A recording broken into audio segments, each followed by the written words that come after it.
मैं जब वहाँ गया था मैंने एक बकरी को डॉक्टर की कुर्सी पे देखा था। मैंने कहा मुबारक हो आप लोगों को, यहाँ के लोगों को उतारेंगे जैसे भेड़ों की खाल उतारते हैं उस तरह ब्लॉक वालों की खाल उतारेंगे, हम इनका हिसाब लेंगे। सबसे पहले मैंने इन मेंबरों को, या मेंबर जो घूम रहे हैं इनको मैंने हिसाब लेना कि बताइए। उसी जगह को प्ले ग्राउंड बीडीओ साहब ने और वहाँ के सरपंच साहब ने मिल के, पहले तो मैंने उनको ये कहा है कि मेरे बने हुए ग्राउंड को आपने टाट बिछा के बिल निकाला है, मुझे बताइए वो काम कहाँ आवास प्लस का।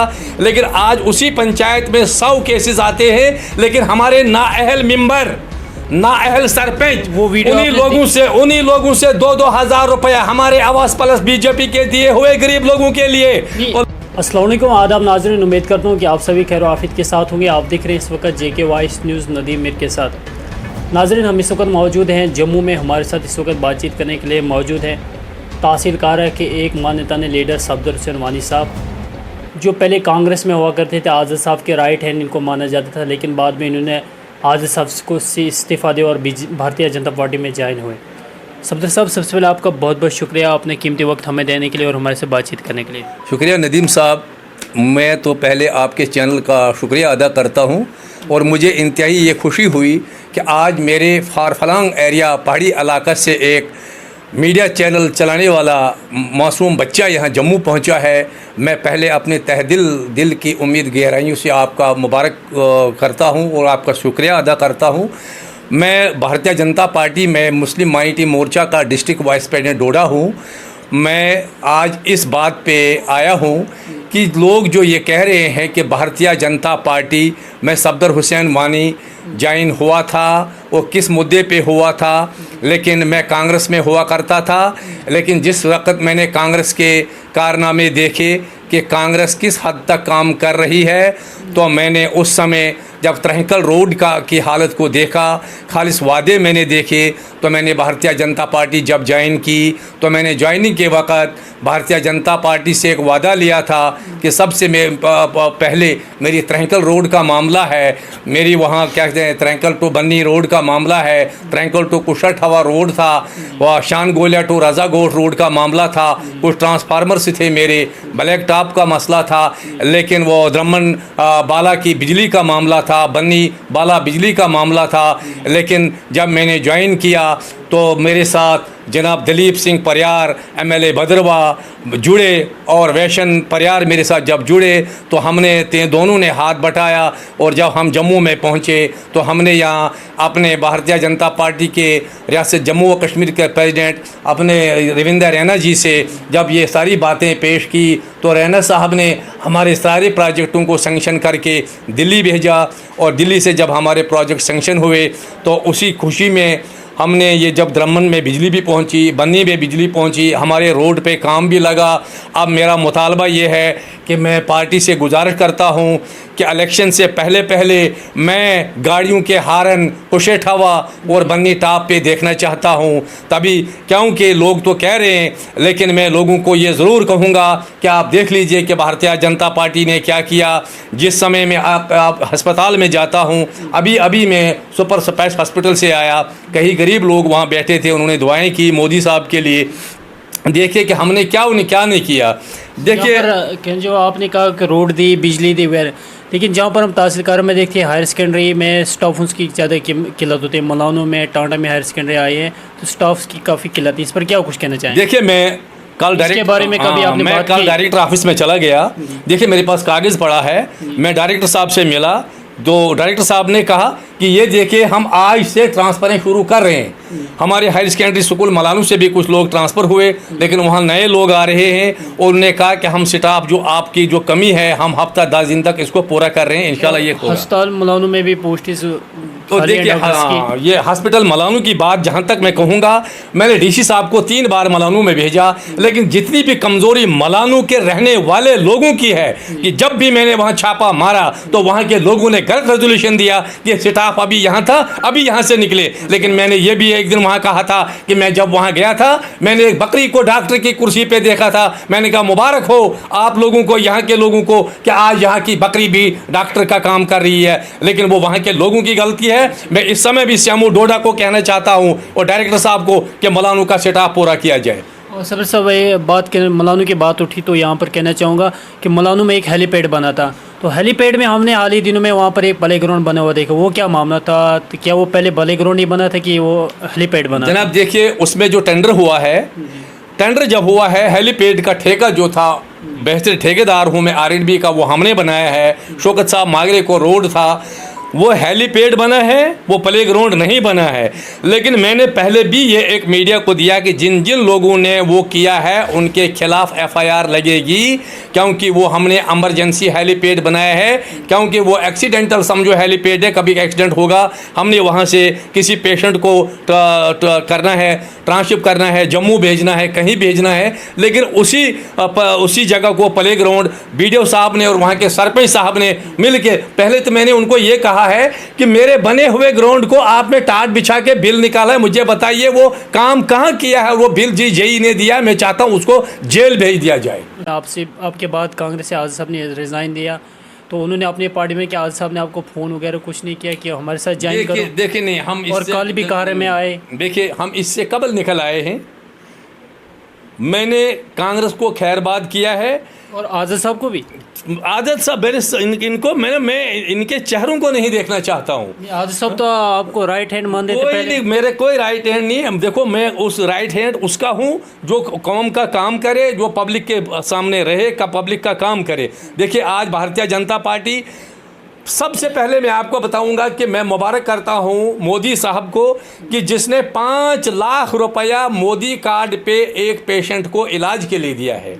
मुबारक है मोदी साहब को, जिसने एक पंचायत में डेढ़ केस आता था आवास प्लस का, लेकिन आज उसी पंचायत में 100 केसेस आते हैं, लेकिन हमारे नाअहल मेंबर, नाअहल सरपंच उन्हीं लोगों से 2-2 हज़ार रुपया हमारे आवास प्लस बीजेपी के दिए हुए गरीब लोगों के लिए, और लोगों से पैसा जमा करके और घर घर जाके देखते हैं जो जिसका घर अच्छा उसी को दिया है, लेकिन गरीब वहाँ भी रह गया है। 2000 की बात नहीं, हमने परसों भी आपने वीडियो देखी होगी हमारी, उसमें 10-10 हज़ार शो हुआ था कि मेंबरों ने लिए हैं।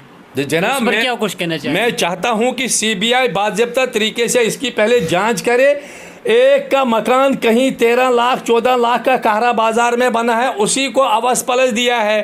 पहले मैं चाहता हूं उसकी जांच हो जाए कि इन मेंबरों ने, सरपंचों ने ये अच्छा किया है या तो गलत किया है, या उस बीडीओ साहब को पकड़ा जाए कि आपने इस पे साइन किया है। आवास प्लस एक गरीब आदमी के लिए आया था, क्या वो अमीर के लिए था? उसकी जाँच क्यों नहीं हो रही है? हम तो इस पब्लिक के साथ हैं, इसकी तो हम कार्रवाई कर रहे हैं। लेकिन दूसरी बात मैं आपको ये बताऊँगा कि जहाँ तक पंचायत की बात है, ये सिर्फ एक पंचायत की बात नहीं, बल्कि पूरे काहरा ब्लॉक के अंदर जितना गदर मचाया गया है, काहरा ब्लॉक के अंदर देखो, अभी मटेरियल का पैसा लोगों का फंसा हुआ है।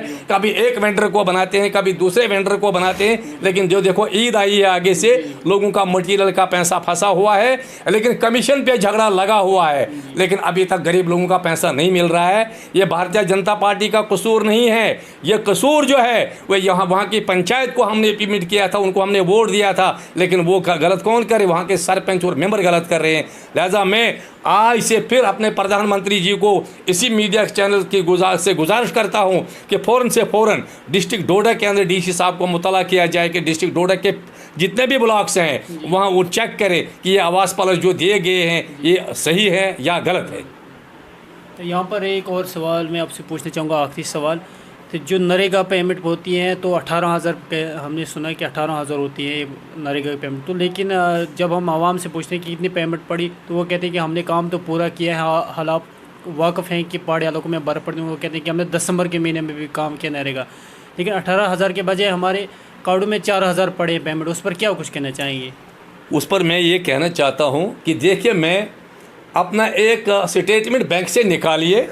जो लोग यूपी में होते हैं, जो लोग चरान पर होते हैं, जीआरएस और ग्राम सेवक उन लोगों के साथ मिले होते हैं, और जो लोग काम पर होते हैं, जो वो नरेगा का काम करते हैं, उनको 4,000 रुपया जो यूपी से आता है वो उसका 50% हिस्सा उनको देके और उसको 18,000 रुपया अकाउंट में मिल जाते हैं। मैं चाहता हूं कि इसकी भी इंक्वायरी हो जाए। अभी चब्बा का एक केस मेरे पास आया था, वो मेरे पास पूरा डाटा बना है, मेरे बैग में दिया है चब्बा के लोगों ने, कि एक जीआरएस ने वहाँ पर दुकानदारों के खाते में 22,000 रुपया डाला है, वहाँ से निकाल के दूसरे तीसरे को बांटा है। तो ऐसा नहीं होना चाहिए। मैं आपसे ये वादा करूंगा कि ये भारतीय जनता पार्टी है, मैं आपके चैनल का बड़ा शुक्रगुजार हूँ। ये बात हम सनील साहब से पहुँचाएंगे, शक्ति साहब को पहुँचाएंगे, इनको इनकी खाल हम उतारेंगे, जैसे भेड़ू की खाल उतारते हैं उस तरह ब्लॉक वालों की खाल उतारेंगे। हम इनका हिसाब लेंगे। सबसे पहले मैंने इन मेंबरों को, ये मेंबर जो घूम रहे हैं, इनको मैंने हिसाब लेना है कि बताइए आवास प्लस किसके लिया, किसको तुमने दिया है। और इनके सीबीआई हमने इनके पीछे सीबीआई लगानी है। कभी भारतीय जनता पार्टी को बदनाम होने नहीं हम देंगे। अगर भारतीय जनता पार्टी ने कहीं गलत किया है, हाँ, आप हमें आड़े हाथों पकड़ सकते हो। गलत कुछ नहीं हुआ है। ये हम जो पैसा दे रहे हैं, क्या किस पीएम किसान हम 2000 रुपया दे रहे हैं, क्या वो हम गलत कर रहे हैं? अभी ये हमारे क्या कहते हैं वो एसपीओ बेचारे 4500 लेते थे, हमने 18,500 उनको दे दिया। अभी ओल्ड पेंशन 200 रुपया था, हमने माँ बहनों को 1000 रुपया दिया। क्या हमने वो गलत किया? कौन सी चीज़ मोदी साहब ने गलत की? हाँ, गलत ये किया उसने कि गरीब लोगों को बचा रहा है और अमीरों की चमड़ी उतार रहा है। अब ये अमीर लोग गरीबों को जोड़ के नाराबाजी करा रहे हैं कि अपने साथ हमें इनको जोड़ेंगे, हम बचें। कोई करप्ट आदमी नहीं बचेगा, ये मैं कहता हूं। वो तैयार रहें, करप्ट जो भी होगा उसको मोदी साहब नहीं छोड़ेगा, ना हम छोड़ेंगे, उनकी खाल हम उतारेंगे। लिहाजा मैं आपके चैनल का तहे दिल से शुक्रिया करता हूं और खुसूसन नदीम साहब का शुक्रिया। अस्सलाम वालेकुम। Thank you. आखिरी सवाल कहना चाहूँगा कि हम हर रोज़ देखते हैं तहसीलकार में बलेसे में आज़ाद साहब भी 1 महीने के बाद या 15 दिन के बाद आज़ाद साहब भी रैली लेकर आते हैं, कांग्रेस वाले भी रैली निकाल कर आते हैं, महराज साहब, हर एक पार्टी मुख्तलिफ अपनी पार्टी लेकर रैलियाँ निकालती हैं। तो इलेक्शन के बारे में क्या कुछ कहना चाहेंगे आपको, क्योंकि आपकी सेंटर में इलेक्शन कब तक होंगे हमारे? मैं आपको, ये बहुत बड़ी बात है, हमारा है मुंह छोटा और बड़ी बात। अभी इलेक्शन की कोई बात ही नहीं है। ये लोग भूख लाट में आए हैं। भूख लाट में जब आए, इन्होंने चलना शुरू किया। भाई अभी कहीं इलेक्शन की बात ही नहीं है जम्मू कश्मीर में। मुझे समझ नहीं आ रही है कि लोगों को रैलियों की हालत में जम्मू लाते हैं, इस धूप में जलाते हैं लोगों को। इनको हुआ क्या है भाई? जब पहले अगर इलेक्शन हो जाएंगे जम्मू कश्मीर में, तो पहले पंचायती इलेक्शन हो जाएंगे। पंचायती चुनाव के बाद पार्लियामेंट का इलेक्शन होगा। पार्लियामेंट के इलेक्शन के बाद फिर जम्मू कश्मीर के इलेक्शन होने वाले हैं। तो मुझे समझ नहीं आ रही ये लोग क्यों, और किसी को अभी मैंडेट ही नहीं है। ना आज़ाद साहब ने किसी को दिया है, ना कांग्रेस ने दिया है। लोगों को उठा के लाते हैं जम्मू में, करो जी रैलियाँ। हमारी कोई बीजेपी की कोई रैली आई? हम कोई रैली नहीं निकाल रहे हैं। हम लोगों को कह रहे हैं अपना काम कर। हमने लोगों को क्यों दरबदर करना है, क्यों बाजारों में घुमाना? बेचारे बेरोजगार लोग हैं, कहीं रोटी कमाते हैं, चलो जी हमारे साथ। ऐसा कुछ नहीं होगा। इलेक्शन अभी नहीं है, ना हमने कोई अभी जलसा करना है। हाँ, हमारी मीटिंगें होती हैं, हम लोगों को ये पूछने आते हैं कि बताओ किसी को मुश्किलात का अगर कोई है, वो हम तक अपना पैगाम पहुँचाए। बहुत बहुत शुक्रिया अपने कीमती वक्त देने के लिए। तो नाज़रीन, बने रहे ऐसे मज़ीद अपडेट के लिए। हमारे चैनल के साथ अभी तक हमारे साथ बातचीत कर रहे थे सफदर हुसैन वानी साहब। तो दीजिए मुझे इजाज़त। जम्मू से नदीम मीर को शुक्रिया। खुदा हाफिज़।